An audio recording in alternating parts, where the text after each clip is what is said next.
To help your Z Series mower to operate at its maximum potential, regularly scheduled maintenance is crucial. Adjusting the tire pressure on your Z Series mower is easy to do. Precautions regarding personal protection should be followed as described in your operator's manual.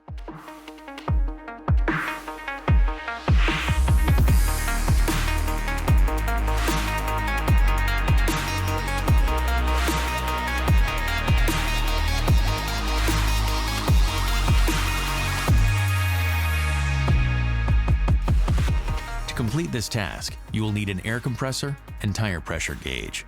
The Z Series mowers are designed to operate on a variety of surfaces. In order to maintain proper traction and a level deck, correct inflation is crucial. Pressure should be checked before every use and adjusted to the prescribed level. This is necessary because inflation pressure naturally drops slowly over the course of time. First, check the pressure using an accurate pressure gauge. Digital gauges have the highest accuracy. If the pressure is low, use a compressor and a tire inflator to add air. If it's too high, use the inflator with the air hose disconnected to reduce the air pressure.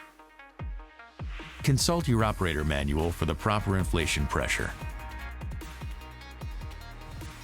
Thanks for watching. Kubota. Together, we do more.